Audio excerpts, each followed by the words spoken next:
ہاں بھائی، السلام علیکم۔ اکمل شہزاد گمن آپ کی خدمت میں حاضر ہے۔ آج ہم پاکستان کے ایک ایسے روشن دماغ سے آپ کی ملاقات کروا رہے ہیں جن سے لوگ بہت پیار بھی کرتے ہیں اور بہت اختلاف بھی کرتے ہیں۔ یہ ان لوگوں میں سے ہیں جو اپنے دلائل سے اور اپنی گفتگو سے مشکل موضوعات پہ بھی گفتگو کر لیتے ہیں۔ تو اکثر یہ سوال کرتا ہے جی کون ہے جو بول سکتا ہے، تو میں انہیں کہا کرتا ہوں کہ ڈاکٹر مبارک علی ہیں، ڈاکٹر مہدی حسن ہیں اور ان کے پیشرو ڈاکٹر پرویز ہود بھائی ہیں۔ گو کہ ان کا موضوع سائنس ہے، لیکن وہ سماجی موضوعات اور جو دیگر موضوعات ہیں، سیاسی موضوعات، ان پہ بھی یکساں مہارت کے ساتھ گفتگو کرتے ہیں۔ اور یہ صرف ان کی مہارت نہیں لگتی، ان کے دل کی آواز بھی لگتی ہے۔ چند ماہ پہلے یہ ہوا کہ ہمارے دوست ہیں شکیل چودھری صاحب، تو وہ جو یہاں پروگریسو رائٹرز ایسوسی ایشن ہے اس کے سیکریٹری بھی ہیں، تو انہوں نے اکیڈمی آف لیٹرز میں ڈاکٹر پرویز ہود بھائی کے ایک لیکچر کا اہتمام کیا۔ تو میرے ساتھ میرے اسٹوڈنٹ ہیں عمیر، انہوں نے میرے موبائل سے ڈاکٹر صاحب کا، ڈاکٹر پرویز ہود بھائی صاحب کا ایک لیکچر ریکارڈ کر لیا جو کہ تقابلی جائزہ تھا پاکستان، چائنا اور بھارت میں جو سائنسی ترقی ہے اس حوالے سے۔ تو وہ کوئی 45 منٹ کا تقریباً طویل لیکچر تھا، اس میں سوال جواب بھی تھے۔ تو وہ ہم نے یوٹیوب پہ اپنے چینل پہ اپلوڈ کیا، تو وہ اب تک تقریباً 3500 گھنٹے یعنی 3500 گھنٹے وہ انٹرویو دیکھا جا چکا ہے، اور وہ زیادہ جو انٹرویو ہے وہ انڈیا میں دیکھا گیا۔ اس پہ میں نے ٹویٹ کیا، اور جو ہمارے بڑے پرومیننٹ جرنلسٹ ہیں عمر چیمہ نے بھی اس پہ کیا کہ یہ ہماری سائنس میں دلچسپی ہے کہ پاکستان میں کم دیکھا گیا ہے اور انڈیا میں وہ بہت زیادہ دیکھا گیا ہے۔ اور اس میں مزے کی بات یہ ہے کہ ڈاکٹر صاحب کو اس میں انڈیا والوں نے بہت پیار بھی کیا ہے، لیکن بہت سوال بھی اٹھائے ہیں اور بہت برا بلا بھی کہا ہے کہ یہ مسلمانوں کی فیور کرتے ہیں، یہ پاکستان کی فیور کرتے ہیں۔ ظاہر ہے فیور کریں گے بھی۔ تو آج ہمیں یہ خوش قسمتی سے یہ موقع ملا، ڈاکٹر صاحب سے میں اسی وقت سے رابطے میں تھا، تو آج ڈاکٹر صاحب نے بہت محبت اور عنایت فرمائی کہ کیمرے بھی ان کے ہیں، گھر بھی ان کا ہے، اور ڈاکٹر صاحب خود ہمارے ساتھ موجود ہے۔ ڈاکٹر صاحب بہت شکریہ کہ آپ نے ہمیں وقت دیا۔ شکریہ آپ کا۔ تو ڈاکٹر صاحب میرا سب سے پہلا سوال یہ ہے کہ پاکستان میں جو تھوڑی چار جماعتیں پڑ جاتا ہے، جس کے پاس چار پیسے آتے ہیں، تو اس کی خواہش یہی ہوتی ہے کہ وہ باہر شفٹ ہو جائے۔ تو آپ کو اس سارے ماحول میں جب لوگ تنقید کرتے ہیں، آپ کو کہتے ہیں کہ جی آپ بڑی ہماری جو ویلیوز ہیں ان پہ تنقید کرتے ہیں، جو پردہ نشین خواتین ہیں ان پہ تنقید کرتے ہیں، تو آپ کیسے یہاں رہ لیتے ہیں اس سوسائٹی میں؟ آپ کو ڈر نہیں لگتا؟ نہیں، ڈر تو کوئی نہیں لگتا۔ لوگ سوشل میڈیا پہ جو کہنا چاہیں سو کہیں، لیکن مجھے ذاتی طور پر کسی نے تنگ نہیں کیا، کوئی جسمانی تکلیف نہیں پہنچائی ہے۔ اور کیوں پہنچائے؟ کیونکہ میں تنقید تو کرتا ہوں، لیکن اس خیال سے، اس امید سے کہ ادھر جو خرابیاں ہیں وہ ان میں کچھ کمی آ جائے۔ آخر میں اس ملک کا شہری ہوں، ادھر ہی پیدا ہوا، ادھر ہی مروں گا۔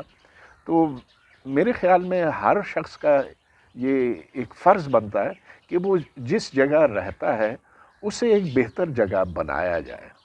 تو آپ نے ڈاکٹر صاحب، آپ باہر بھی چونکہ پڑھتے رہے ہیں، پڑھاتے بھی ہیں، تو آپ نے کبھی نہیں سوچا کہ آپ اپنے خاندان کو لے کے باہر کہیں یورپ یا امریکہ میں شفٹ ہو جائیں؟ نہیں، کبھی نہیں سوچا، کبھی نہیں سوچا، کیونکہ جب میں یہاں سے گیا تھا 19 سال کی عمر میں، تو میں نے اسی وقت یہ ارادہ کیا تھا کہ مجھے جلد از جلد واپس پہنچنا ہے۔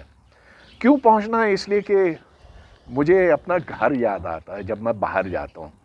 اور میں نے پھر اپنی پڑھائی کچھ سال کے بعد ترک کر دی، واپس آ گیا، 6 مہینے رہا، اور یہاں پھر لوگوں نے کہا کہ جاؤ، والدین نے کہا کہ واپس جاؤ۔ تو اس واپس جانے کے بعد پھر میں نے اپنی ڈگریاں مکمل کی، پھر میں پاکستان آ گیا۔ پہلے کراچی میں نوکری تلاش کی، ادھر کسی نے نہیں دی۔ کراچی یونیورسٹی گیا تو انہوں نے کہا کہ ہمیں تمہاری تو کوئی ضرورت ہی نہیں، تم کس طرح سے ہمارے ہاں پہنچے ہو؟ میں نے کہا بھائی دیکھیں، میرے پاس MIT کی ڈگریاں ہیں، 3 ڈگریاں ہیں، ایک فزکس میں ماسٹرز ہے، ایک EE الیکٹریکل انجینئرنگ میں بیچلرز ہے، میتھمیٹکس میں بیچلرز ہے، کچھ تو مجھے آپ دیں، کہیں کوئی چھوٹی موٹی نوکری تو دے دیں۔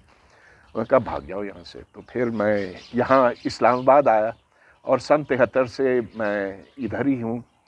قائد اعظم یونیورسٹی میں نے پڑھایا. پھر 12 سال پہلے میں ریٹائر ہوا جب 60 کی عمر سے میری عمر زیادہ تجاوز کر گئی. تو بس اب جو تھوڑا وقت رہ گیا سو ادھر ہی گزاروں گا. کیوں جاؤں میں باہر؟ اچھا ڈاکٹر صاحب، 72 سال کی عمر میں ماشاءاللہ آپ کے جذبے بھی اور آپ خود فزیکلی بھی بہت فٹ ہیں. اس فٹنس کا کیا راز ہے؟ کوئی راز نہیں ہے، بس عام کھانا پینا، بہت زیادہ بھی نہیں. نہیں، میں تو ذہنی اعتبار سے جو آپ کی تازگی ہے اور جوانی ہے اس کی وجہ کیا ہے؟ میں اپنے آپ کو نوجوان نہیں سمجھتا، کاش کہ میں ہوتا. لیکن میں کافی کچھ پڑھتا ہوں اور تحقیق کرتا ہوں اپنے مضمون میں بھی اور دنیا کے حالات کے بارے میں بھی. تو اس طرح سے ذہن زندہ رہتا ہے. جس نے دنیا کو سمجھنا چھوڑ دیا ہو وہ پھر سو جاتا، اس کا دماغ سو جاتا اور پھر وہ خود بھی سو جاتا. ڈاکٹر صاحب، جو پاکستان میں اس وقت سچویشن ہے، کوئی مذہبی اعتبار سے، سماجی اعتبار سے، معاشی اعتبار سے بہت فرسٹریشن ہے لوگوں میں، تو آپ اس سارے ماحول میں خود کو کس طرح کمپوز رکھتے ہیں، کس طرح مطمئن رہتے ہیں؟ فرسٹریٹ تو میں بھی بہت ہوں. میں اس امید میں آیا تھا آج سے 50 سال پہلے. میری عمر اس وقت 23 سال تھی، تو 49 سمجھ لی. اس وقت میری عمر 23 سال تھی اور میں یہ سوچ رہا تھا کہ یہ پاکستان بہت بدلایا جا سکتا ہے، کہ اس میں بڑی تبدیلی ہم لائیں گے. اور یہ وہ زمانہ تھا، بہت امیدوں کا زمانہ تھا. ذوالفقار علی بھٹو نے ایک شعور دلایا تھا، ایک لوگوں میں ایک امنگ تھی کہ ادھر جو بھوک، افلاس اور جو طبقاتی تفریق ہے اسے ختم کیا جائے گا. لیکن وہ ایک دھوکہ تھا. اور میرا نہیں خیال ہے کہ بھٹو خود مخلص تھا، خود بڑا زمیندار تھا اور بڑی زیادتیاں کی ادھر کے لوگوں کے ساتھ، خاص طور پر ان لوگوں کے ساتھ جو ان کے حمایتی تھے شروع کے دنوں میں. جیسے پھر جی اے رحیم تھے. جے اے رحیم جی. جی. تو وہ ادھر اسلام آباد ہی میں ہوا تھا جو واقعہ ان کے مراج ساتھ محمد ہوا. خان تھے. مراج محمد خان تھے اور بھی بہت سے لوگ تھے، پیپلز پارٹی کے حنیف رامے تھے. لیکن ان سب کے ساتھ دھوکہ ہوا کیونکہ وہ انتہائی خود پرست شخص تھا. لیکن اس کے بعد ایک اور بلا آ گئی ضیاء الحق کی شکل میں، اور ضیاء الحق نے جس طرح سے اس ملک کا رخ بدلا تو ہم اسی ڈگر پر چلتے رہے ہیں. اور جب تک ہم اس سے ہٹتے نہیں ہیں تو مجھے لگتا ہے کہ ہم دنیا کے ترقی پذیر ممالک میں، ترقی یافتہ ممالک میں شمار نہیں ہو سکیں گے. بنیادی طور پر آخر ایک فکر ہے جو سماج کو آگے لے جاتی ہے یا اسے پیچھے کھینچتی ہے. تو جو ضیاء الحق کی فکر ہے وہ اب بھی رائج ہے. اچھا ڈاکٹر صاحب، میں جو مشرقی پاکستان کا سانحہ تھا اس پہ میں نے کافی پڑھا ہے اور پیپلز پارٹی پہ بھی کافی پڑھا ہے. پچھلے دنوں میں میں اس نتیجے پہ پہنچا کہ پاکستان آرمی کا جو ڈپیکل ہوا ایسٹ پاکستان میں، شاید پاکستان آرمی اتنا برا نہیں لڑی، لیکن جو اس کے پچھلے 10 سال تھے ایوب کے، اس میں جو ایک بیک گراؤنڈ بنی ہوئی تھی، ان میں احساس محرومی تھا بنگالیوں میں، اس کا آؤٹ پٹ ہمیں 71 میں دیکھنا پڑا. فوجی غلطیاں بھی ہوں گی لیکن فوج اس طرح برا نہیں لڑی جو فیلڈ میں جوان تھے. تو اس میں جو بھٹو کا کردار ہے، شاید پس منظر میں آپ نے لاشعور میں یہ فوج طے کر چکی تھی کہ جب بھی موقع ملے گا بھٹو کو نہیں چھوڑیں گے، چونکہ انہوں نے وہ جس طرح ایک ٹرانزیشن تھی ڈیموکریسی کو، اس کو ہونے نہیں دیا. تو کیا آپ سمجھتے ہیں کہ بھٹو کا اس میں کوئی نیگیٹو رول تھا مشرقی پاکستان کو علیحدہ؟ بہت یقیناً یہ نیگیٹو رول تھا. آخر مجیب الرحمان کو پاکستان کا وزیر اعظم بننا تھا، زیادہ ووٹ ان کو ملے تھے. مشرقی پاکستان کی آبادی مغربی پاکستان کی آبادی سے زیادہ تھی. تو آپ یہ نہیں کہہ سکتے کہ وہ ہم سے علیحدہ ہو گئے, ہم ان سے جدا ہو گئے. بھٹو نے یہ چاہا کہ کسی طرح سے اقتدار اسی کے ہاتھ رہے, اور اسی لیے اس نے اس جمہوری فیصلے کو مسترد کر دیا, فوج کا سہارا لیا, فوج کو اکسایا کہ وہ وہاں پر فوج کشی کرے, بنگالیوں کو دبائے, ڈھاکہ یونیورسٹی کے طلباء کے اوپر فائرنگ کرے. یہ سب کچھ اس کے ہوتے ہوئے ہوا. جب وہ مشرقی پاکستان گئے تھے 71 میں, تب انہوں نے یہ دیکھا کہ فوج کشی بس اب شروع ہونے والی ہے, بلکہ خود شروع ہو چکی تھی, اور انہوں نے کہا thank God Pakistan has been saved. انتہائی شرمناک بات کہا. بہرحال انہوں نے فوج کو دوبارہ نوازا اس طرح سے کہ ایک تو ان کے قیدی چھڑوائے, جو 90,000 پاکستان کے فوجیوں نے ہتھیار ڈال دیے تھے, اور جو انڈیا میں اس وقت قیدی تھے ان کو چھڑوایا, یہاں پہنچایا, اور پھر انہیں بلوچستان بھیج دیا سن 73 میں, جہاں بلوچ بہت ناراض بیٹھے تھے, کیونکہ ادھر کی جو منتخب حکومت تھی, صوبائی حکومت تھی, اس کو بھٹو نے فارغ کر دیا تھا. نیب کی حکومت تھی, تو یہی وجہ ہے کہ وہاں بلوچ ناراض ہو گئے, اور ان کو دبانے کے لیے جو فوج کو استعمال کرنا پڑا, آخر وہی فوج ان کے گلے پڑ گئی. بالکل صحیح. اچھا ڈاکٹر صاحب, آج بھی جب مشرقی پاکستان کے حوالے سے پڑھتے ہیں, میری عمر 50 ہو گئی ہے, تو میں جب پیچھے مڑ کے دیکھتا ہوں مجھے آج بھی تکلیف ہوتی ہے. میں اس طرح یعنی اسٹیبلشمنٹ کے رول کے حق میں نہیں ہوں پاکستان میں, یا میرا اس طرح کے خیال ہے, لیکن پھر بھی مجھے تکلیف ہوتی ہے. مجھے لگتا ہے کہ وہ میں ہی تھا یا ہم ہی تھے. تو آپ نے تو وہ دور خود دیکھا, آپ کیسا محسوس کرتے تھے جب یہ سارا سانحہ ہوا؟ اصل بات گمن صاحب یہ ہے کہ ہم نے کبھی ان کو اپنا سمجھا نہیں تھا.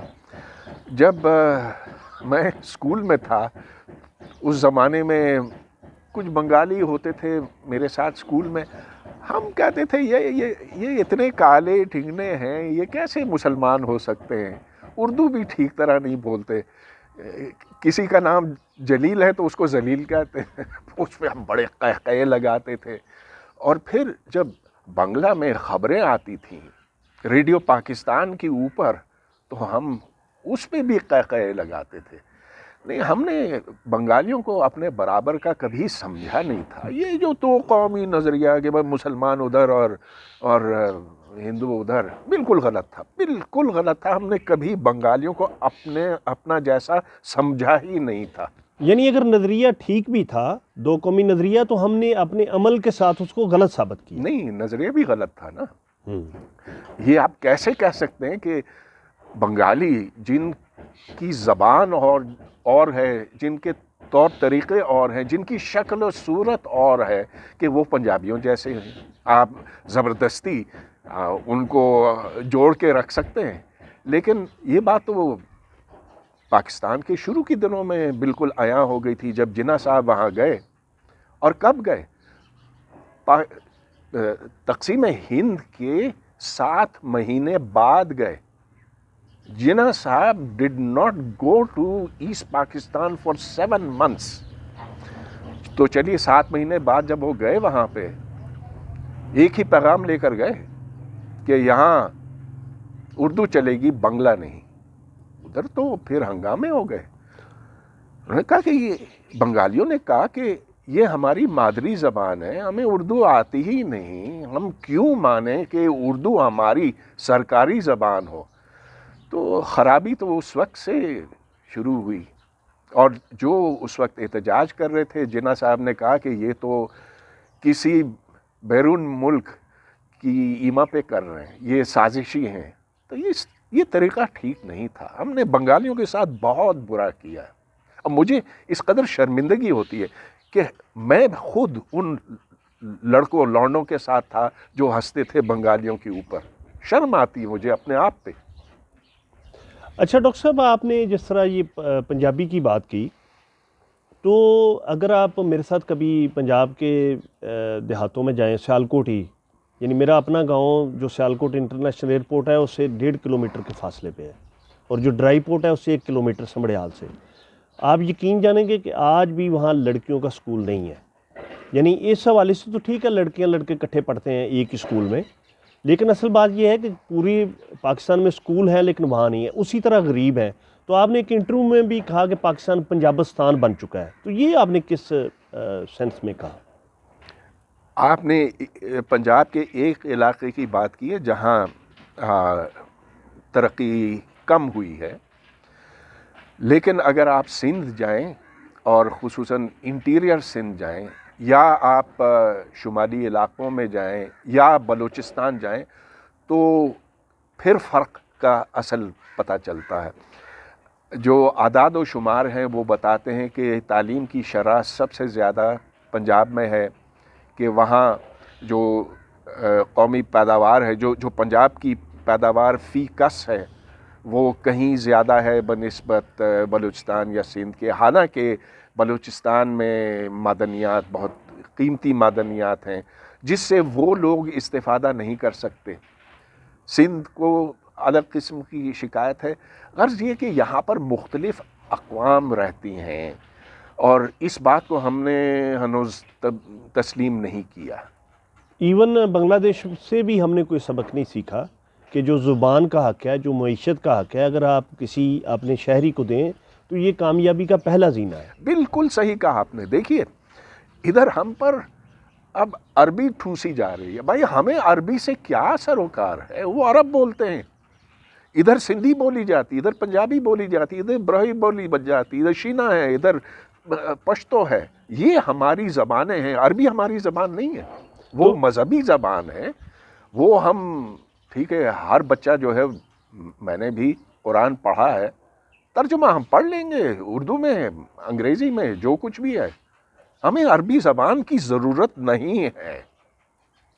آپ نے ظاہر ضیاء کے زمانے میں تو آرٹس ختم کر دی گئی اور اس کی جگہ عربی آ گئی۔ اسی طرح پرشین ایک بڑی رچ لینگویج تھی ثقافتی اعتبار سے، آپ کو لٹریچر کے حوالے سے، وہ بھی وقت کے ساتھ ختم ہو گئی۔ تو میں دوبارہ پنجاب پہ ذرا آؤں گا کہ میرا یہ کہنا تھا کہ یہ بے شک اعداد و شمار یہ بتاتے ہیں کہ فی کس آمدنی اور تعلیم بہتر ہے پنجاب میں، لیکن میں صرف یہ کہہ رہا ہوں کہ جو محروم آدمی ہے، آپ یہ دیکھیں کہ وہ جو سری لنکن جو مینیجر جن لڑکوں نے مارا، وہ اپنے سائیکلوں پہ یا کوئی پبلک ٹرانسپورٹ نہیں ہے وہ جاتے ہیں، تو وہ ذہنی طور پہ ان کو اس طرح فکس کر دیا گیا ہے کہ وہ ایک ہتھیار یا ٹول بن چکے ہیں ریاست کے سامنے۔ تو ریاست نے پورے پاکستان میں جو شہری ہیں ان سے مساویانہ سلوک کسی طرح بھی نہیں کیا۔ انہوں نے اپنی وہ اسٹرینگتھ پہ ابھرے، انہوں نے اپنی اسٹرینگتھ پہ ترقی کی، جس طرح وزیر آباد میں چھڑیاں بنتی ہیں، یا گجرانوالہ میں ایک انڈسٹری نے گرو کیا، یا سیالکوٹ میں سپورٹس کا سامان بنتا ہے۔ تو یعنی یہ آپ یہ نہیں سمجھتے کہ یہ ریاست کی جو عدم مساویانہ وسائل کی تقسیم ہے اس کا زیادہ رول ہے بجائے عام پنجابی کے؟ عام پنجابی، عام سندھی، عام بلوچ یہ بے قصور ہیں۔ انہیں استعمال کیا جاتا ہے سیاسی مقاصد کے لیے۔ ہر عام شخص پاکستان کا بڑا اچھا ہے، محنتی ہے، ذہین ہے پیدائشی طور پر، اور اس کو ایک بہتر زندگی ملنی چاہیے۔ اس کے حقوق سلب کیے گئے ہیں۔ جو سندھ میں وڈیرے ہیں، جو پنجاب میں بڑے زمیندار ہیں یا جو صنعت کار ہیں، وہ اپنے ہاریوں کو، مزدوروں کو کیا دیتے ہیں؟ کچھ بھی نہیں دیتے ہیں۔ دیکھیں کہ جو طبقاتی تقسیم پاکستان میں ہے، یہ تو شاید ہی کہیں اور ہوتا ہو۔ اب آپ دیکھ لیجئے کہ تقسیم یہ سن 47 میں جب پاکستان بنا، اس وقت مسلم لیگ میں کون لوگ تھے؟ سارے بڑے زمیندار تھے، یہ ممدوٹ تھا، یہ سارے دولتانہ تھا، یہ سارے لوگ جن کے ہزاروں ایکڑ زمین تھے، اور یہ جناح صاحب کے بہت قریب تھے۔ یہ سوشلزم کے جانی دشمن تھے، اور خود جناح صاحب نے بڑی تقریریں کی ہیں سوشلزم کمیونزم کے خلاف۔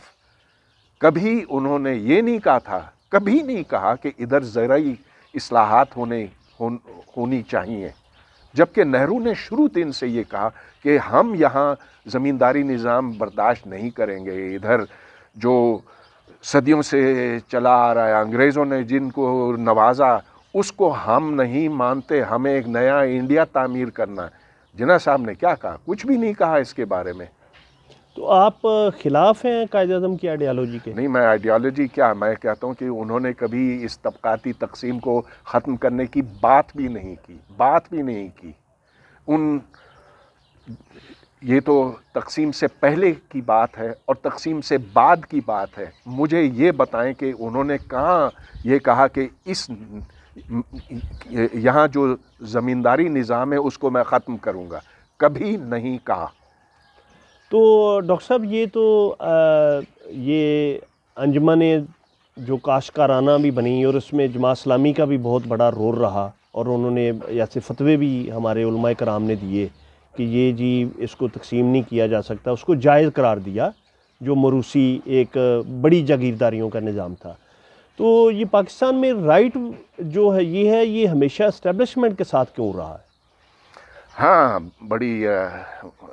بڑی صحیح بات کی آپ نے۔ فیڈرل شریعت کورٹ کا یہ فیصلہ ہے کہ زرعی اصلاحات خلاف اسلام ہے۔ ارے بھائی، ہم تو سمجھتے ہیں کہ اسلام کا مطلب ہے مساوات، اسلام کا مطلب ہے برابری۔ صرف ایک صف میں جب کھڑے ہوتے ہیں تب برابری نہیں آتی ہے، محمود اور ایاز ایک نہیں ہو جاتے، بالکل غلط بات ہے۔ برابری تب آتی ہے جب ہر ایک کو وہ سہولیات میسر ہوتی ہیں، وہ مواقع میسر ہوتے ہیں جو اوروں کو ہوتے ہیں اسی سماج کے اندر، اس کو اسلامی برابری کہنا چاہیے۔ یہ جو مولوی صاحبان کہتے ہیں کہ زرعی اصلاحات خلاف اسلام ہے، مجھے تو ان کے اسلام پہ شک ہے۔ جماعت اسلامی نے یہ جو فاطمہ جناح کی حمایت کی، غالباً ایک ہی جماعت اسلامی کے پاس ہے مثال کے لیے کہ انہوں نے جو ہے اسٹیبلشمنٹ کے خلاف وہ گئے، تو کیا وہ اس زمانے میں خلاف تھے اسٹیبلشمنٹ کے؟ ہاں، لیکن اس کی وجہ بڑی دلچسپ ہے۔ وہ ایوب خان کے خلاف اس لیے تھے کہ انہوں نے سمجھا کہ ایوب خان سیکولر ہے، کہ وہ یہاں اسلامی جو اسلامک فیملی لاز ہیں ان کے منافی دوسرے قوانین نافذ کریں گے، اور اس بنا پر انہوں نے فاطمہ جناح کا ساتھ دیا۔ اس لیے نہیں کہ ایوب خان ایک فوجی آمر تھا، ان کا مقصد صرف یہ تھا کہ جو مولانا مودودی کی آئیڈیالوجی ہے، ان کا نظریہ ہے، اس پر ایوب خان نے حملے کیے تھے۔ تو ڈاکٹر صاحب یہ ذرا بتائیں کہ اگر جماعت اسلامی اسلام کا نام لیتی ہے یا کہتی ہے کہ اسلام کے مطابق جہاں نظام نافذ ہو، تو اس میں غلط کیا ہے؟ ان کے نظریے میں بہت سی خامیاں ہیں، اور کہاں سے میں بات شروع کروں؟ ایک تو یہ کہ وہ جدیدیت کی ہر چیز کے خلاف ہے، اور مولانا مودودی کی کتابیں اس سے بھری ہوئی ہیں۔ تو اگر ان کا نظام یہاں چلتا نا، آج آپ کے ہاں کوئی بینک بھی نہ ہوتا، کیونکہ پہلی بات انہوں نے یہ کی کہ سود کا نظام حرام ہے، اور پاکستان میں سود کا نظام ہی چلتا ہے، اور آج بھی چلتا ہے۔ سچی بات یہ جو شریعت کمپلائنٹ بینکنگ ہے، یہ تو کیا ہے، یہ ایک فراڈ ہے۔ مجھے پتہ ہے کہ میں 1,00,000 روپیہ رکھوں گا بینک میں تو مجھے اس کے عوض 7% یا 8% سود ملے گا۔ اب سود کو منافع کا نام دیتے ہیں؟ بالکل نہیں، اور خود پاکستان سود کا لین دین کرتا ہے۔ تو چلیے ایک بات تو یہ، لیکن اس کے علاوہ جو مولانا مودودی نے کہا کہ عورت کا مقام صرف یہ ہونا چاہیے کہ وہ گھرداری کرے، میں تو اس سے اختلاف کرتا ہوں۔ میں سمجھتا ہوں کہ مرد اور عورت بنیادی طور پر برابر حقوق کے مستحق ہیں، کہ ان کی صلاحیتیں اس دور میں، جو ایک جدید دور ہے جس میں صرف کھوپڑی سے کام لیا جاتا ہے، جس میں جسمانی طاقت کی بات ہی نہیں ہے۔ اب آپ دیکھ لیجئے کہ وہ جو بڑے بڑے ٹرک چلاتے ہیں، امریکہ میں وہ کیا کر دے, پاور اسٹیئرنگ ہوتی ہے, کوئی کیا آپ کو ٹرک اپنے ہاتھوں سے اٹھانا ہوتا؟ کچھ نہیں, سب کچھ الیکٹرانک ہے. اب خواتین فائٹر پائلٹس بھی ہیں, تو ہر وہ کام جو مرد کر سکتے ہیں سو عورت کر سکتے ہیں. لیکن مودودی صاحب کا یہ کہنا تھا کہ نہیں, عورت جو ہے وہ صرف گھر ہی میں رہے. چلیے اور بھی بہت سے اختلافات ہیں. اچھا ڈاکٹر صاحب, جو سود تو قرآن میں بھی کہا گیا ہے کہ حرام ہے. تو بس اب آپ اگر سود کو منع کرتے ہیں تو پھر بیٹھ جائیے, آپ کی معیشت نہیں چلے گی, سیدھی سی بات ہے. اور حالانکہ ٹھیک ہے لکھا ہے سود ربا خصوصاً اس کے بارے میں, تو اب اس پر علماء آپس میں بحث کرتے ہیں کہ جائز کیا ہے ناجائز کیا ہے. لیکن سچی بات یہ ہے کہ اس زمانے میں حالات بہت مختلف تھے. افراط زر جسے انفلیشن کہتے ہیں انگریزی میں, وہ اس چیز کا تو کوئی تصور ہی نہیں تھا. یہاں پر یہ ہے کہ آج 1000 روپے سے آپ اتنا آٹا خرید سکتے ہیں, 5 سال بعد وہ 1000 روپے سے آپ اس کی آدھی مقدار آٹے کی خرید سکیں گے. تو وہ چیزیں تو اس زمانے میں تھی ہی نہیں. اب تو ایک ضرورت بن گئی ہے کہ آپ وہ 1000 روپیہ بینک میں ڈالیں, اس سے آپ سود کمائیں تاکہ آپ اتنا ہی آٹا 5 سال بعد بھی خرید سکیں. اس میں کوئی عیب نہیں ہے. اس زمانے میں ضرور خرابی تھی, لوگ اس نظام میں سود کو استعمال کرتے تھے اوروں کا استحصال کرنے کے لیے. تو قرآن نے استحصال پر پابندی لگائی. وقت کے ساتھ ساتھ حالات بدلتے ہیں, اور اسی لیے جو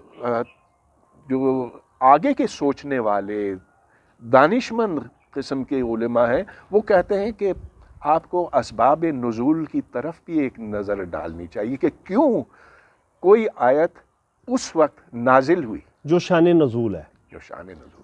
اچھا ڈاکٹر صاحب, میں ایک آرگومنٹ یہ دیتا ہوں جب کبھی ہمارے مذہبی دوستوں سے گفتگو ہو, تو میں انہیں یہ کہتا ہوں کہ آپ اتنی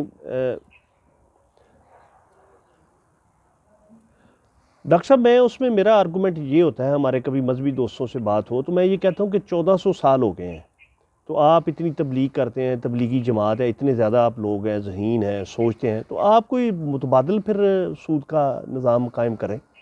کوئی متبادل ہوگا تو اس پہ دنیا چلے گی نا, یا اسلامی ملک چلیں گے, تو وہ کیسے پھر یہ بنے گا, یعنی متبادل کیسے بنائیں گے؟ تو انہوں نے یہ طریقہ نکالا ہے نا جس سے کوئی دھوکہ دہی ہے میرے خیال میں بنیادی طور پہ. اب ہر ایک چیز پہ وہ شریعہ کمپلائنٹ لگا دیتے ہیں.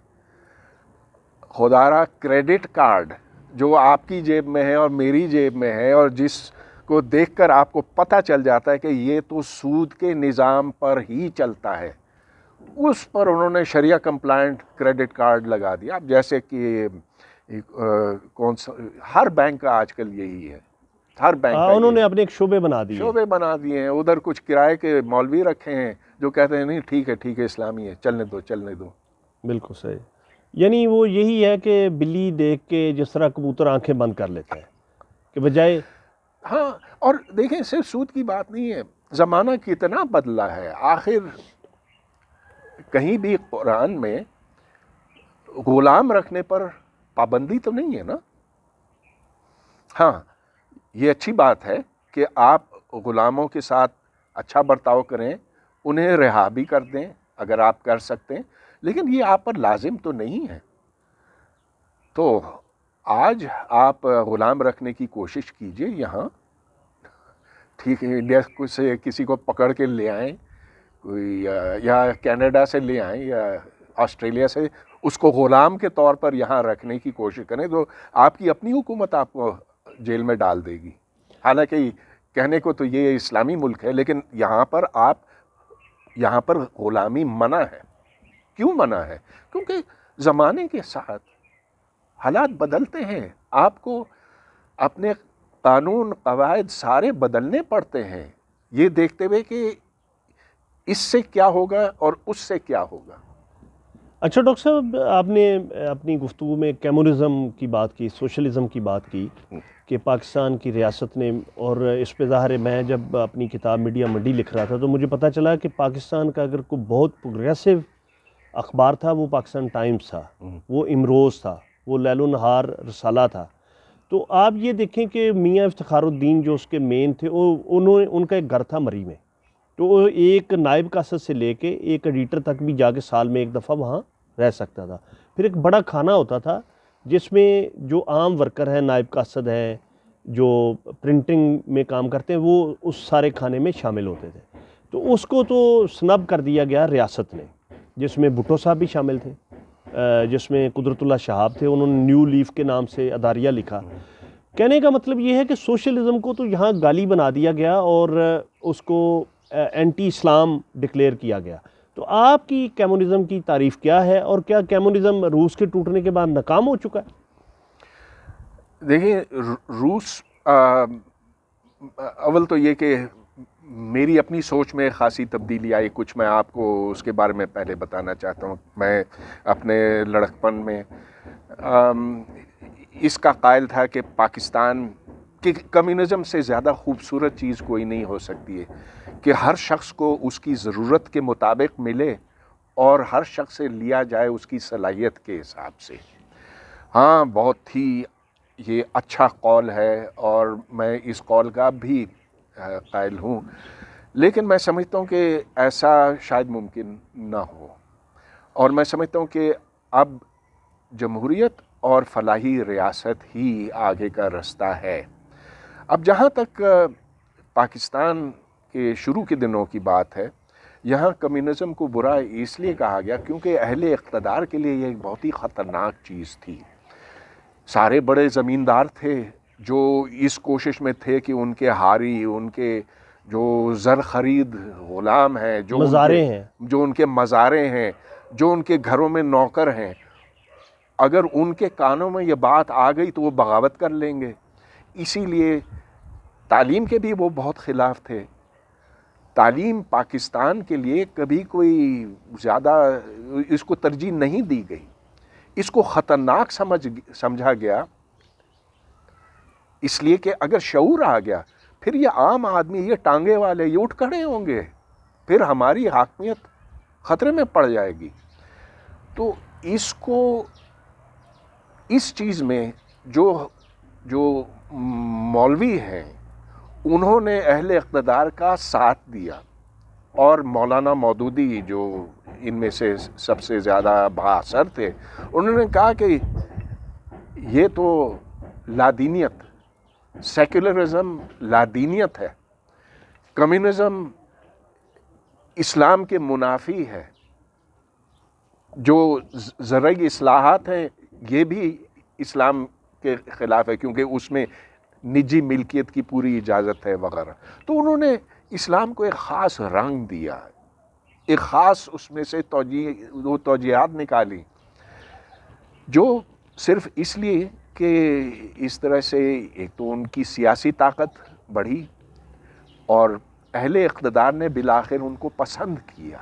شروع میں کچھ اختلافات تھے کیونکہ وہ جناح صاحب کو بہت برا بھلا کہتے تھے کہ وہ مغرب زدہ ہیں وغیرہ، لیکن بعد میں پھر تصفیہ ہو گیا اور ضیاء الحق نے تو مولانا مودودی کو اپنا لیا۔ اور ان کی کابینہ میں بھی کافی لوگ تھے، ایون جاوید ہاشمی بھی جماعت اسلامی سے ہی آئے۔ جی، اور اس کے نتیجے میں پھر انہوں نے پاکستان کے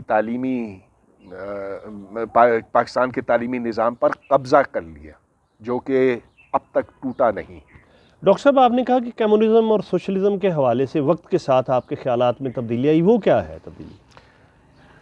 اس لیے کہ میں سمجھتا ہوں کہ نظریہ بذات خود ایک خراب چیز ہے، اور وہ نظریہ ٹھیک ہے، اس کے شاید مقاصد اچھے ہوں، منزل اس کی ایسی ہو جس کو اب بھی میں درست سمجھتا ہوں، لیکن ہر شخص کو اپنے دماغ سے سوچنے کی ضرورت ہے۔ جب آپ کسی نظریے کے پابند ہو جاتے ہیں تو اس کے بعد آپ کی آنکھوں کے اوپر پٹی لگ جاتی ہے، جیسے گھوڑوں کے اوپر لگاتے ہیں نا، صرف آپ اس طرف دیکھنے کے قابل رہ جاتے ہیں.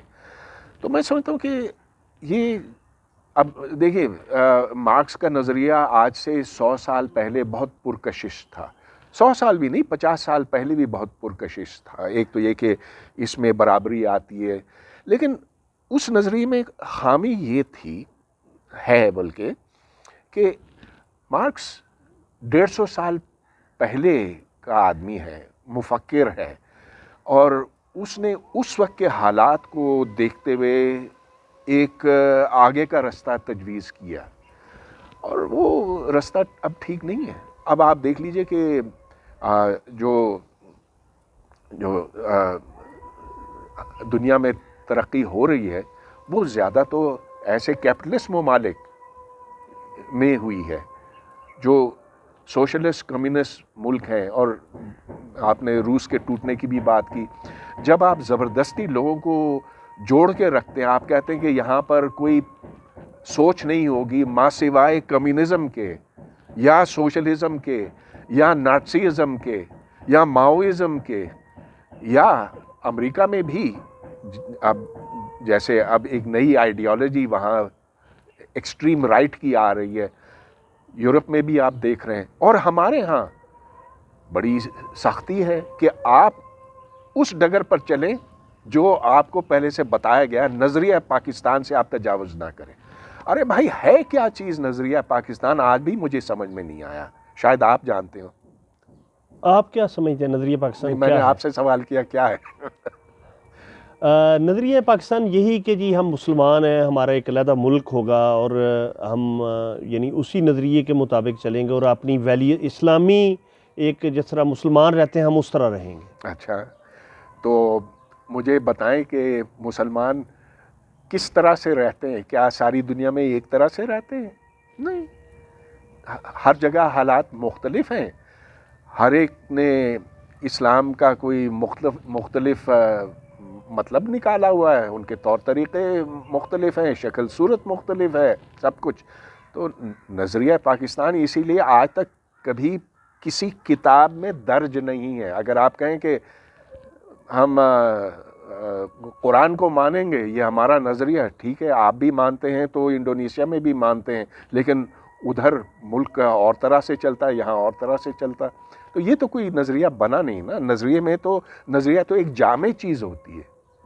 اب آپ مجھے یہ بتائیں، اگر نظریہ پاکستان کو ہم مانیں تو کیا یہاں کوئی عورت ملک کی سربراہ ہو سکتی ہے؟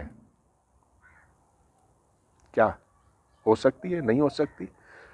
ارے بے نظیر بھٹو تو یہاں رہی ہے، تو پھر یہ کیسے ہو سکتا؟ فاطمہ بھٹو یعنی قائد اعظم کے ساتھ رہیں، فاطمہ جناح.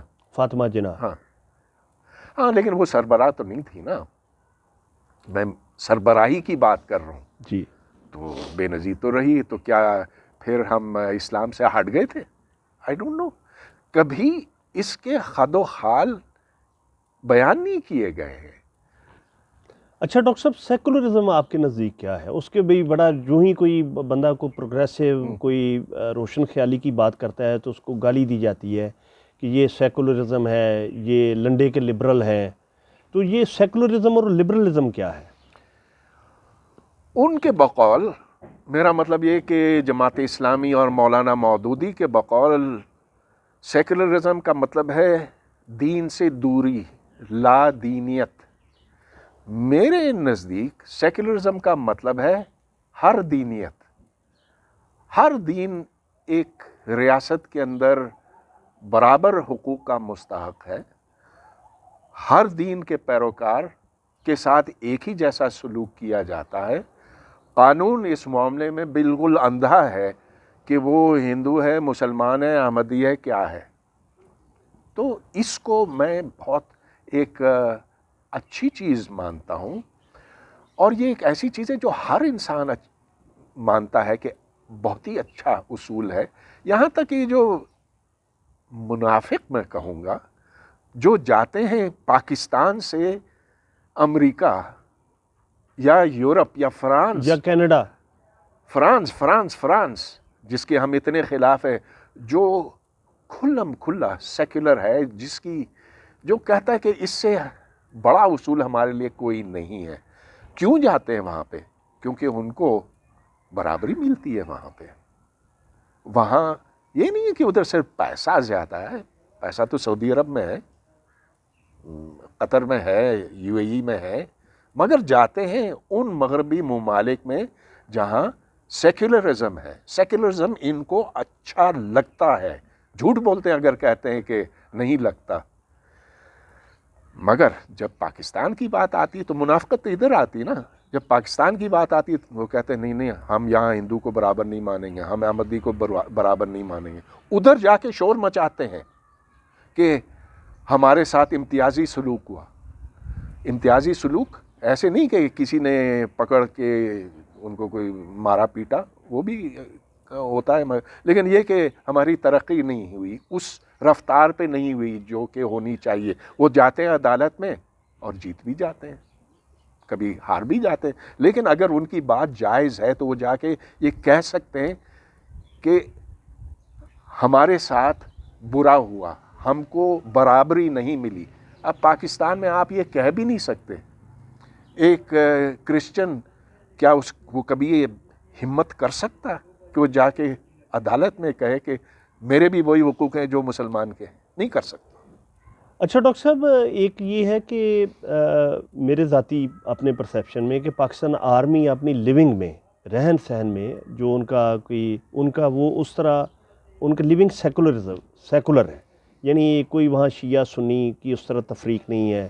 لوگ سارے ایک ہی مسجد میں ایک طرح سے نماز پڑھ رہے ہیں, کوئی ہاتھ کھول کے کوئی ہاتھ چھوڑ کے, تو یعنی کوئی ایک دوسرے کو کچھ نہیں کہتا. لیکن جو رائٹسٹ ہیں ان کو اسٹیبلشمنٹ نے ان کی پرورش بھی کی ایک طرح سے, خاص طور پہ افغان جہاد میں, اور وہ اس کے ساتھ الائنڈ بھی ہیں جو رائٹسٹ ہیں.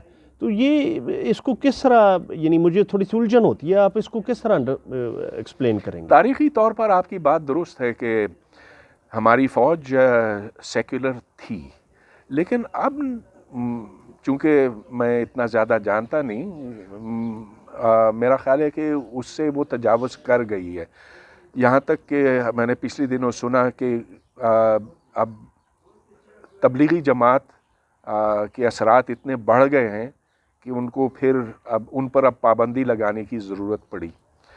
پھر یہ بھی دیکھ لیجئے کہ جو 9/11 کے بعد سے ہم نے کھیل کھیلا, اس کھیل میں یہ تھا کہ ہم طالبان کی مدد بھی کرتے تھے, ساتھ یہ امریکہ کے بھی تھے, اور اس کے نتیجے میں ایک ایسا کنفیوژن پیدا ہوا.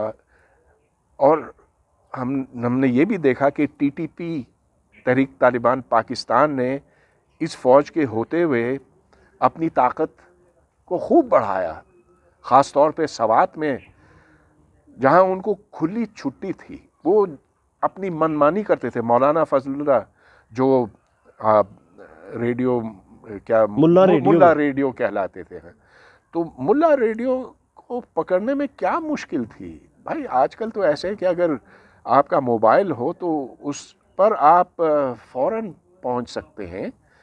ایک اتنا بڑا ٹرانسمیٹر ہے جو کبھی ادھر کبھی ادھر کبھی ادھر, وہ تو آپ ایسے چٹکی بجانے میں جان سکتے ہیں, لیکن روکا نہیں گیا. پھر جب اس نے TTP نے, فضل اللہ نے بنیر پہ حملہ کیا جو ادھر اسلام آباد سے کوئی 100 میل کے فاصلے پہ, تو پھر ان کی آنکھیں کھلی. اور کتنے فوجی مارے گئے TTP کے ہاتھوں, جو کہ طالبان ہیں. اور طالبان کو آپ بھول جائیے, افغان طالبان اور پاکستان طالبان ایک ہی ہیں. تو اب کسی حد تک فوج میں یہ خیال آ رہا ہے کہ یہ جو سانپ ہم نے پالے ہیں, یہ جو بھوت, یہ جو جن نکل آیا ہے بوتل سے, اس کو اب کنٹرول کرنا بڑا مشکل ہے. تو آپ سمجھ رہے ہیں کہ فوج سمجھ رہی ہے کہ چیزوں کو نارملائز کیا جائے؟ اب بھی کھیل کھیل رہے ہیں. مسئلہ یہ ہے کہ اب بھی فوج نے یہ تہیا نہیں کیا ہے کہ پاکستان کو ایک دوسری سمت پہ لے جانا ہوگا اگر اسے ترقی کرنا ہے.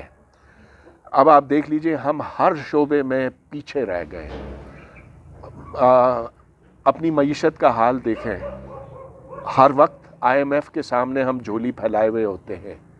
حالانکہ عمران خان نے کہا تھا پچھلے 10 سال سے ہر 2 مہینے بعد یہ دہراتا تھا کہ میں IMF کے پاس کبھی نہیں جاؤں گا. اب مجبور ہی ہے پاکستان کی، اگر نہ گیا تو پھر کل ادھر پورا معاملہ ٹھپ ہو جائے گا. اچھا، اب یہ کیوں ہے؟ اس لیے کہ ہم نے یہاں جو کشمیر کا مسئلہ ہے اس کو ہم نے پوری کوشش کی ہے کہ اس کو زندہ رکھا جائے تاکہ فوج یہاں پر قائم رہے، تاکہ فوجی اخراجات میں کوئی کمی نہ آ سکے. اور اگر ایسا ہے تو پھر تو بس یہی ہوتا رہے گا. پتہ نہیں یہ سلسلہ کب تک چلے گا. ڈاکٹر صاحب، انڈیا سے ہماری کیا پرابلم ہے؟ یعنی اگر دونوں ملکوں میں جس طرح اگر فرانس اور جرمنی میں صلح ہو سکتی ہے، وہ ایک دوسرے سے مل سکتے ہیں اور ترقی کر سکتے ہیں، تو یہاں انڈیا اور پاکستان میں کیا پرابلم ہے کہ وہ ایک دوسرے کے ساتھ صلح کیوں نہیں کر سکتے؟ صلح پہلے زیادہ آسانی سے ہو سکتی تھی، اب زیادہ مشکل ہے کیونکہ اس طرف جنونی آ گئے ہیں مودی حکومت. اور مجھے لگتا ہے کہ انہوں نے ہماری ہر غلطی، ہر خرابی کا نہ صرف فائدہ اٹھایا، لیکن وہ بھی ہماری طرح اب بننے کی پوری کوشش میں ہیں. تو ایک زمانہ تھا جب انڈیا کافی حد تک سیکولر تھا، نہرو کا زمانہ تھا، اور یہ وہ زمانہ تھا جب انڈیا میں بہترین یونیورسٹیاں قائم ہوئیں، وہ جو آج دنیا کی اچھی یونیورسٹیوں کا مقابلہ کر سکتی ہیں. ادھر مسلمان اونچے عہدوں پر فائز تھے، اب یہ چیز کم ہو کر رہ گئی ہے. اس زمانے میں کشمیر کے اوپر بات کرنا ممکن تھا، اور مشرف کے آخری دنوں میں 2007 5 6 کے لگ بھگ ہماری بات چیت ہو سکتی تھی، ہوئی بلکہ، اور کشمیر کے مسئلے کو ہم ایک طرح سے حل کر سکتے تھے. ایک طرح سے اس لحاظ سے کہ ہاں کشمیر ہمارا نہیں ہو جاتا، لیکن یہ جو لائن آف کنٹرول ہے اس کو ہم نرم کر سکتے تھے، تو لوگوں کی آمد و رفت، تجارت، یہ سب کچھ بحال ہو سکتا. اب انڈیا یہ بات نہیں مانے گا اور نہ پاکستان مانے گا، تو ہم نے بہت سے مواقع کھو دیے ہیں. تو ڈاکٹر صاحب، انڈیا میں جو ایک جنونیت پیدا ہوئی ہے، جس طرح آپ کا لیکچر میں نے اوپننگ میں مثال دی کہ آپ نے ایک تقابلی جائزہ دیا، تو وہاں بھی کہتے ہیں جس طرح ہم یہ کہتے ہیں کہ مسلمانوں نے ہی سب کچھ سائنس میں کیا. اب وہ یہ کچھ کمنٹس ہیں، کچھ نے بہت آپ کی تعریف بھی کی، پسند بھی کیا لیکچر کو. کچھ یہ کہتے ہیں جی آپ مسلمانوں کی فیور کرتے ہیں اور پاکستان الٹیمیٹلی آپ پاکستانی ہیں، تو یعنی انڈیا نے فلاں یعنی ہمارے انہوں نے ایجاد کیا، وہ فلانا دیا. تو کہنے کا مطلب یہ ہے وہ تو ہمارا مشترکہ اثاثہ ہے نا. اگر پائی ایجاد ہوئی یا زیرو ایجاد ہوا یا ٹیکسلا کی یونیورسٹی تھی، سو اس جو مشترکہ ہونے کو تو نہ وہ اون کرتے ہیں نہ ہم اون کرتے ہیں. تو یہ جو تقسیم ہے کہ جی وہ ان کے جو ذہنی طور پہ، جس طرح مودی صاحب نے کہا جی کہ ہمارے جو ان کے گاڈس ہیں وہ بھی ہواؤں میں اڑتے تھے، اور جو انہوں نے سائنس کی ایجاد انہوں نے کی ہے، جو ان کی مذہبی میتھولوجی، تو میتھولوجی کی طرف ان کا زیادہ جو ٹینڈنسی ہو رہی ہے وہ ان کی سوسائٹی کو کہاں لے کے جائے گی، اور پاکستان میں اس کے کیا اثرات ہوں گے؟ اگر مودی وزیر اعظم پردھان منتری ہوتے سن 47 میں تو آج انڈیا اور پاکستان میں کوئی فرق نہ ہوتا. جہاں تک سائنس کی بات ہے، یہ ہماری مشترکہ اساس ہے جیسا کہ آپ نے کہا. اگر آپ بہت پیچھے چلیں تو 6000 سال پہلے ہمیں سائنس کے سائنس کی کچھ نشانیاں ملتی ہیں بابل کے زمانے میں، بیبیلون. پھر ہمیں مصر، قدیم مصر 5000 سال پہلے یہ جو پیرامڈز بنے تھے، اس میں بہترین سائنس اس زمانے کے لحاظ سے استعمال ہوئی تھی. اس کے بعد آپ چلیں چین اور ہند تقریباً ایک ہی وقت ہے، بلکہ آپ یہ کہہ سکتے کہ چین کی تہذیب جو ہے ہند سے کچھ زیادہ پرانی ہے. یہ ادھر بہت ابہام ہے، کیونکہ آج تک یہ پتہ نہیں چل سکا کہ زیادہ سائنس چین میں ایجاد ہوئی کہ ہند میں ہوئی۔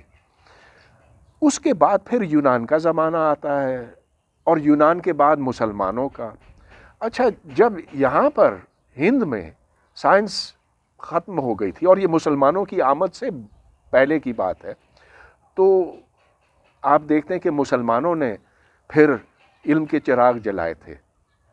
جب وہ بجھ گئے تو پھر یورپ میں وہ جلنے لگے، اور آج جو سائنس ہے وہ اسی کی بدولت ہے۔ لیکن اس کو ایک تاریخی تسلسل میں دیکھنے کی ضرورت ہے۔ ہر تہذیب نے، ہر قوم نے اس میں اپنا کچھ نہ کچھ حصہ ڈالا ہے۔ یعنی جس طرح انسان ایک دوسرے سے مختلف ہوتے ہیں، اسی طرح دماغ مختلف ہوتے ہیں، تو سب کی اپنی اپنی کنٹریبیوشن ہوتی ہے۔ جی بالکل، آپ اپنا سماج دیکھ لیجئے، کچھ لوگ ہیں جو بس چلاتے ہیں، کچھ لوگ ہیں جو بینک میں کام کرتے ہیں، کچھ لوگ ہیں جو حکمرانی کرتے ہیں، کوئی کچھ کرتا ہے، کوئی کچھ کرتا، کوئی دفتروں میں کام کرتا ہے، کوئی جسمانی کام کرتا ہے وغیرہ۔ تو ایک سوسائٹی، ایک معاشرہ، ایک سماج اس طرح سے بنتا ہے۔ تو انسانیت بھی ان سب دھاروں کو جوڑ کر ان کا سنگم ہے۔ اچھا ڈاکٹر صاحب، جو پاکستان کے جو بون آف کنٹینشن ہے، جس طرح کشمیر ہے یا اور کو دیگر ہیں، تو آپ کو کچھ کس طرح پاسبل ہے کہ ان کی صلح ہو سکتی ہے آپس میں؟ بس اس کو ٹھنڈا کرنا ہے، اور فی الحال کوئی اس کا راستہ نہیں ہے۔ یہ بالکل ویسے ہی مسئلہ ہے جیسا کہ آج کل چین اور تائیوان کا چل رہا ہے۔ چین کہتا ہے تائیوان ہمارا ہے، تائیوان کہتا ہے کہ نہیں، ہماری ایک علیحدہ حیثیت ہے۔ اب یہ دیکھیں، جب دلائل سے کام نہیں لیا جاتا، اب اس میں کیا دلیل ہو سکتی ہے کہ تائیوان اس کا ہے یا نہیں ہے؟ یہ تو جذبات کے دائرے میں آ جاتا ہے۔ تو پھر بس ایک ہی حل ہے، وہ یہ کہ آپ اس کو ٹھنڈا کریں۔ وقت کے ساتھ ساتھ چینیوں کو اندازہ ہو جائے گا کہ وہ زور زبردستی تائیوان کو فتح نہیں کر سکتے۔ اسی طرح ہمیں بھی یہ قبول کر لینا چاہیے کہ بس اب جو ہے سو ہے۔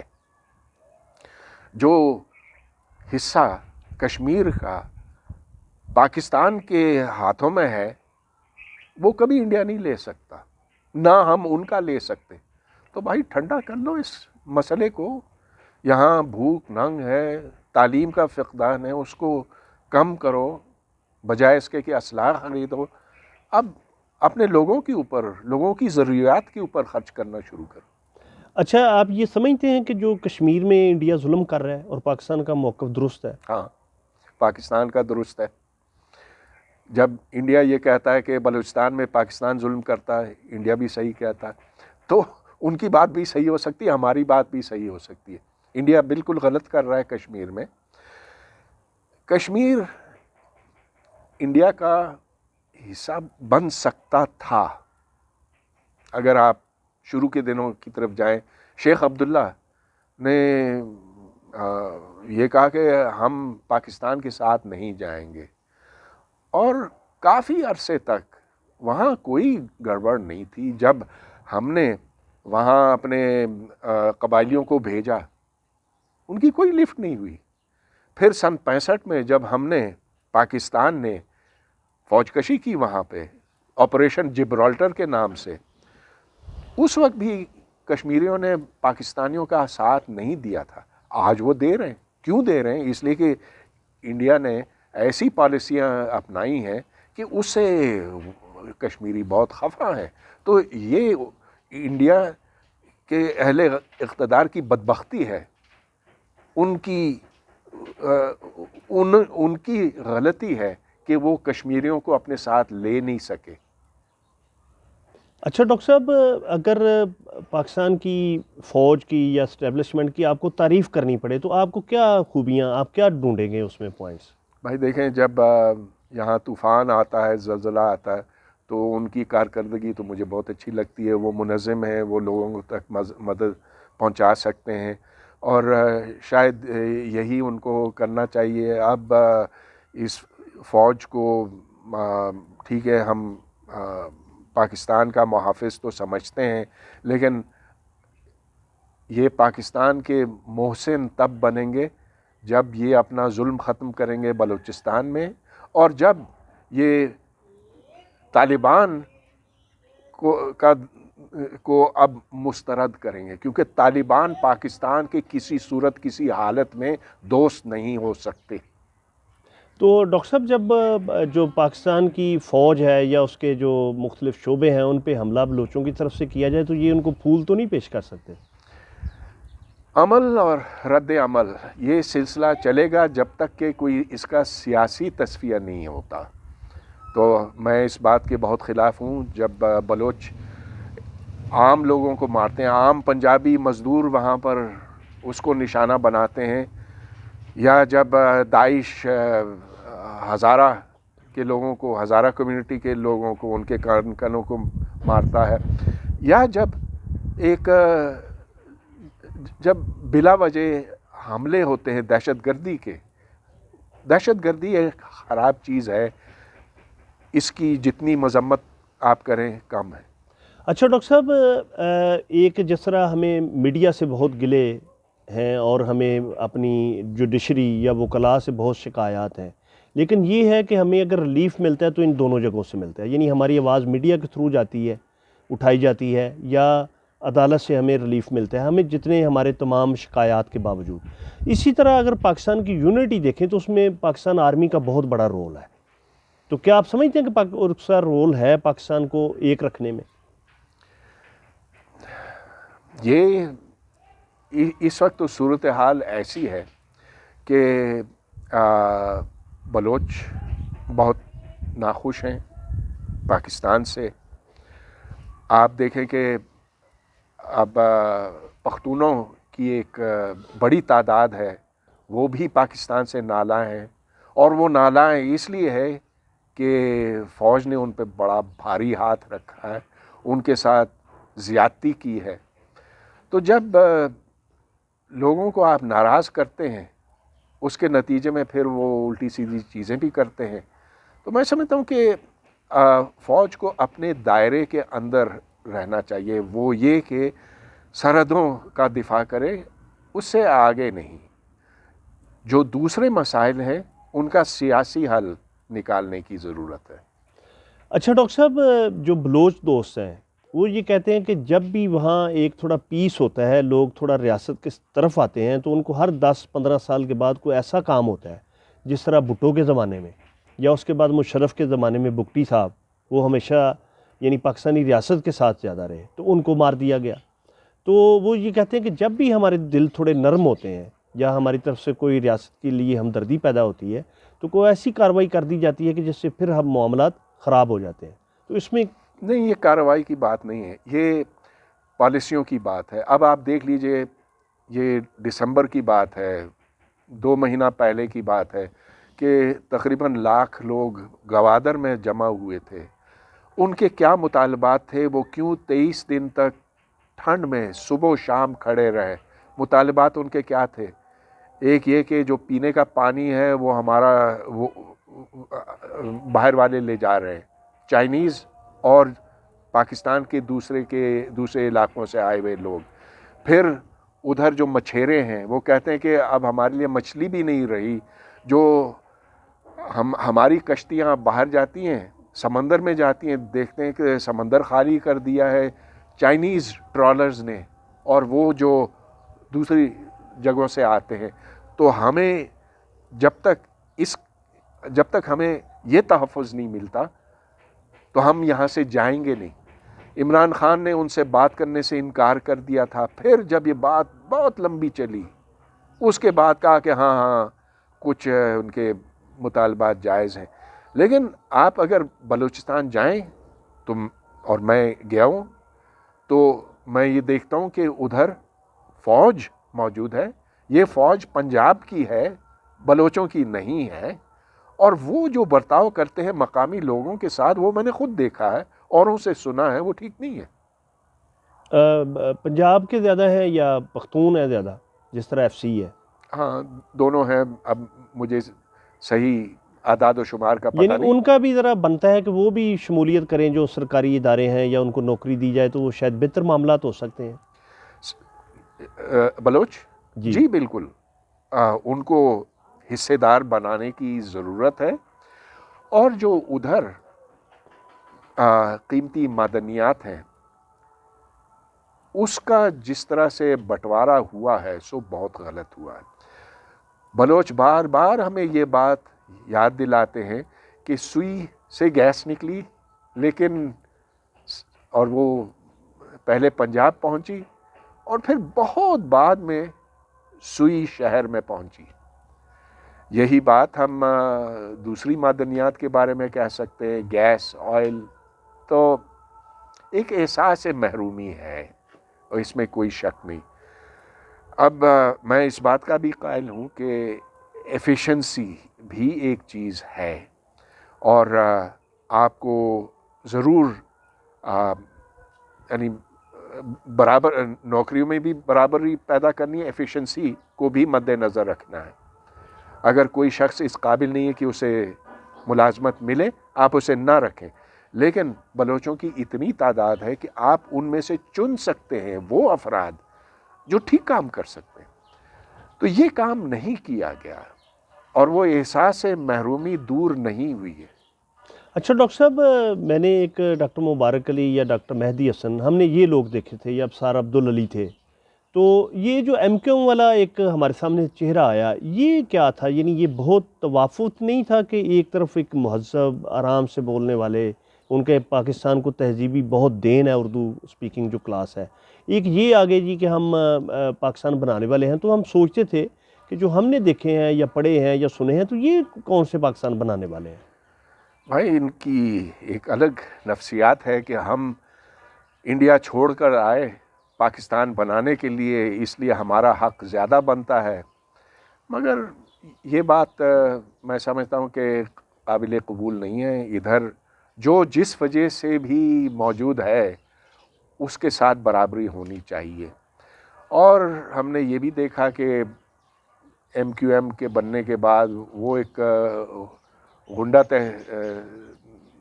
تنظیم بن گئی، بھتہ مانگتے تھے اور بہت بڑی بڑی زیادتیاں کی۔ کراچی میں تو لاشیں پڑی ہوئی ہوتی تھیں۔ ان کا زور ٹوٹا ہے، بہت اچھی بات ہے۔ دوسری طرف ہمیں اس بات سے کبھی نہیں انکار کرنا چاہیے کہ وہ سندھی، پنجابی، پختون سب پاکستانی ہیں، برابر حقوق کے حقدار ہیں۔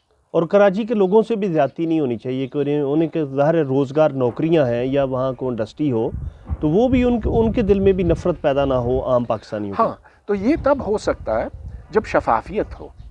اگر کسی کو آپ رکھ رہے ہیں کسی ایک پوزیشن کے اوپر، تو یہ باتیں بالکل سامنے ہونی چاہیے کہ کیوں اس فرد کو چنا گیا، اس کو نہیں۔ اگر یہاں پر نسل، قوم، مذہب کی بات آتی ہے تو پھر لوگوں کے بیچ میں اختلافات پیدا ہوں گے۔ بس اس سے کر لیں، بس کافی ہو گیا۔ کتنے ٹائم کا ہوا ہے؟ ہاں، اچھا بس صحیح۔ اچھا ڈاکٹر صاحب، ایک جو کراچی میں بھی ایک بہت احساس محرومی، انہوں نے یہ سمجھا کہ الطاف حسین کی شکل میں یا ایم کیو ایم کی شکل میں ہمارا ایک مسیحا آیا ہے، تو اس میں بھی تو بڑی حد تک سچائی ہے کہ ان لوگوں کو اردو سپیکنگ کو بھی کارنر کیا گیا۔ بہت سے ایسے لیڈران ہوتے ہیں جو کسی احساس محرومی کا فائدہ اٹھاتے ہیں اور پھر لوگوں کو یہ باور کراتے ہیں کہ تم واقعی مظلوم ہو، جبکہ کراچی میں مہاجر مظلوم نہیں تھے، کہ اگر کوئی مظلوم تھا تو وہ زیادہ سندھی تھا، کیونکہ سندھی کو ادھر سے بے دخل کر دیا گیا تھا۔ آپ کراچی یونیورسٹی میں دیکھیں کہ کتنے سندھی پروفیسر ہیں، نہ ہونے کے برابر ہیں۔ دوسری طرف سندھ یونیورسٹی میں آپ دیکھیں کتنے مہاجر ہیں، کچھ ہیں، اتنے زیادہ نہیں، پھر بھی کچھ ہیں۔ تو جو خرابیاں ہیں اس کو بڑھا چڑھا کر پیش کرنا، لیڈران اپنی کامیابی اس میں سمجھتے ہیں۔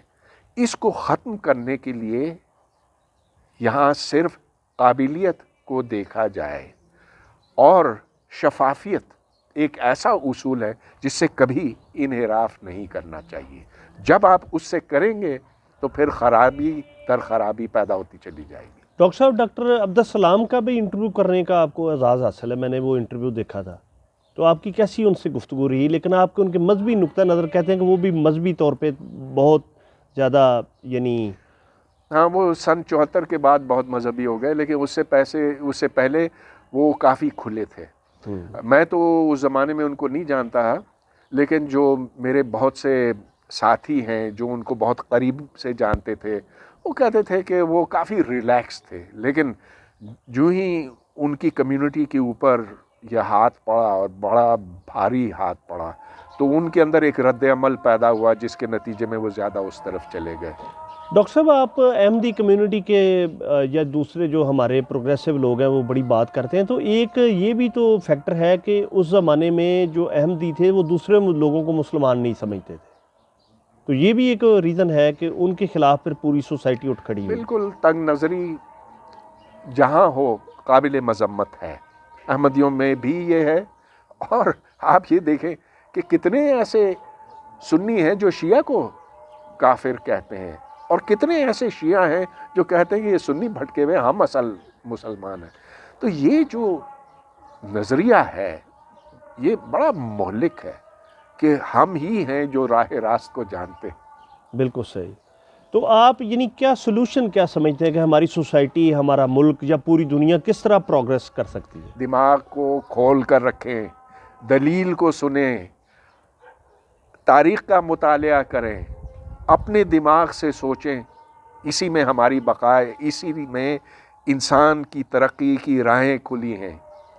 تو ڈاکٹر صاحب، عمران خان نے جس طرح تبدیلی کا اور ایک امیدوں کا ایک لوگوں کو منظر دکھایا تھا، تو آپ سمجھتے ہیں کہ پاکستان اس طرف جا رہا ہے یا عمران خان کامیاب ہے؟ مہا دھوکہ دے، جھوٹ بولتا ہے، اور پاکستان کو جس سمت لے جا رہا ہے یہ ہمارے لیے تباہی کا راستہ بنے گا۔